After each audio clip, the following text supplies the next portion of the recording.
Part of the series where we are talking about what should be your strategy if you're in a specific zone in terms of number of marks. When if you're sometimes we end up talking to some median, some in-between audience where we are saying, look, learn from fundamentals, understand your strengths, select the right questions, plan for mocks, all of that. But if you're getting 24 marks and if you're getting 85 marks, what should be your strategy is they're worlds apart, worlds apart. And so we're going to talk about going from here to here, here to here, here to here, here to here, and beyond. That's what we're talking about. Right? So if you're getting less than 30 marks, if you're getting an overall total of 18 marks, 20 marks, then you're in trouble. Super. Clearly you're in trouble. So look at the starting point inputs for quant separately, LRDI separately, verbal separately. But the theme here is crash your attempts, amp up your accuracy, get 0 errors in papers, 2-3 of them before you think of anything else. Before you think of anything else, do that. Chances are, and this, I don't mean to be rude or demotivating. Chances are, if you're getting 24, 25, your mind is receiving inputs which are for somebody to go from 60 to 75, and you want to implement those strategies because that's where you want to be. But you're currently not ready. And so you're dealing with these inputs when your level is here. If you're getting 25 marks totally in a CAT paper, I want you to reimagine 25 marks as worse than 9 correct answers, worse than 3 correct answers in each section. Right? And that means you're getting 3 correct answers in 40 minutes.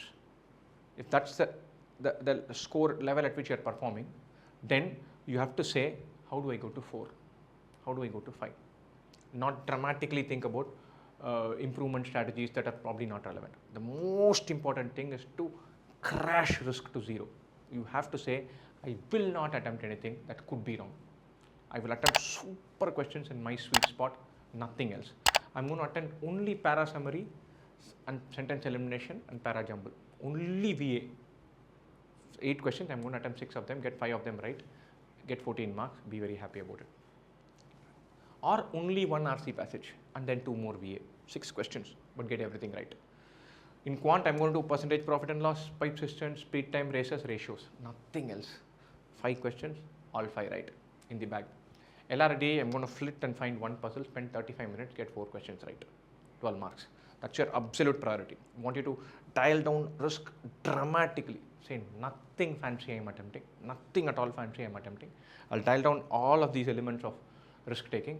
Do a series of mocks where you get everything correct. If you can shift your mind from thinking, I need to attempt 35 questions to somehow get 60 marks, to saying I'll attempt 12 questions and get 36 marks, you'll go places. If you see 3 mocks where you're attempting 12 questions and getting 36 marks, you'll realize you're here. And that kind of redefines the way you're looking at this paper. You know that you can get 36 marks. From there, 55, 60 becomes visible. You can make that work. From here to here, practically no difference. If you're getting 35 marks, you have to think about 35 marks as 12 per section, 4 questions right per section, 4 questions in 40 minutes. Again, dial down risk, make sure that you can get to 5 questions, 6 questions. You have no business taking gambles and saying this answer choice looks like 32 could be the answer, that sentence looks like that will be the main idea, nothing. You read that passage, you're very comfortable with main idea, mark it. Otherwise, don't mark it. So risk going straight to 0 is a kind of strategy here to here, here to here even. If you're getting even 42 marks, I want you to reimagine it as 14 correct answers, less than 5 per section.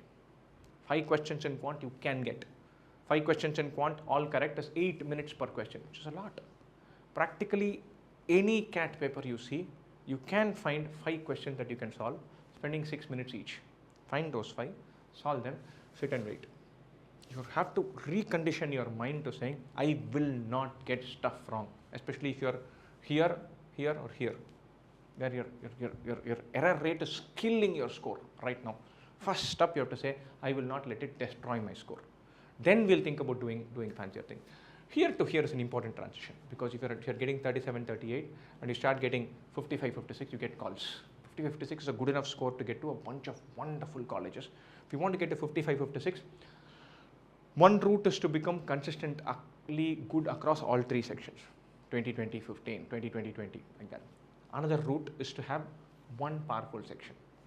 If you're saying I want to get to 55 marks, if I were saying my target is 55 marks, I would say 27-28 in quant, 13-14 in LRDI, 13-14 in verbal. That's my route to get 55 marks. So I'm saying my LRDI and verbal will still be conservative, but I want to make sure that I can attempt 9 questions and get all of them right. I know that I can amp up one section. 13-14, 13-14, 27-28. That's my route to 55. So you have to have a clear idea of where your marks are coming from.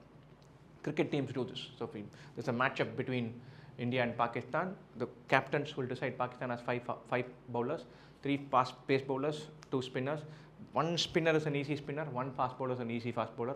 If it's a 300 track, these 2 fellows, I need to get 150 out of them. Those 3, I'll get 150 out of them. The good bowlers, 3 of them give 150.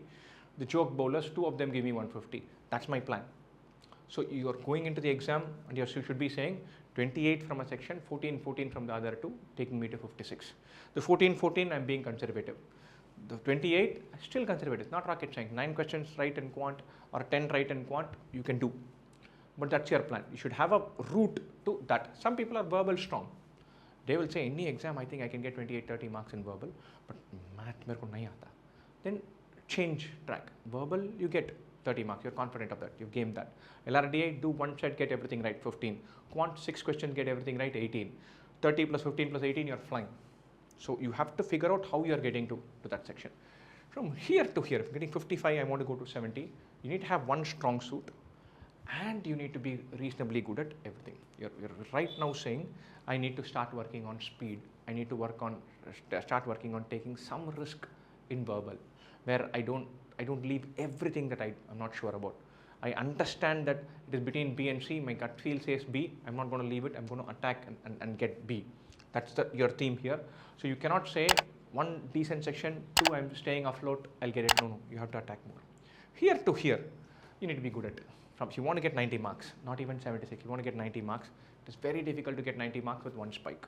I've known people who get 55 in quant and 20 and 15 and get to 90. They're still there.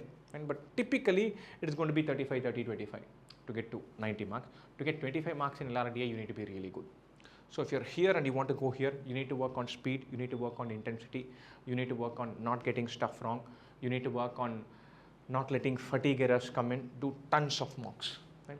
There are a bunch of inputs for people who are here and want to go to the next step, because 90 sometimes doesn't open doors. You really need 100. There are guys, I know sometimes it's like a first world problem. Why are we talking about that? But there are guys who like, I can typically see myself getting 87, 88, but I really want to get 107, 108. The last 20 marks from 88 to 108 are super difficult. 108 to 128 is a whole separate journey. Forget about that. 88 to 108 is super difficult because you're really good. And then you want to find incremental improvements there. The big route there is tons of mocks, because your mocks and analysis is going to be the mainstay there. And you need to have one killer section. You need to be like any quant paper, I can get 50 marks. And then your route towards 105 becomes that much simpler. So that super intense, lots of mocks. Practically a mock shouldn't tire you. You keep bunging away. Tons of practice on short spurts of intensity in terms of its speed pressure. So you say 10 questions in quant, 23 minutes, let me attack. 2 passages in RC, 21 minutes, let me attack. So keep those chunks where you put a spurt and you can condition your mind to work under those time pressure elements and fatigue elements and stress elements. That can take you from 87, 88 to 103, 104. Keep that in mind. Broadly, no risk here, some more risk here, and one strong section and more intensity in the last lap. Fine. Hopefully this is useful. Do send us your thoughts, comments and feedback. If there is anything else that you want us to specifically focus on and talk about in terms of CAT preparation, fire away. We will look to answer as many questions as possible in the last lap. Best wishes. Okay.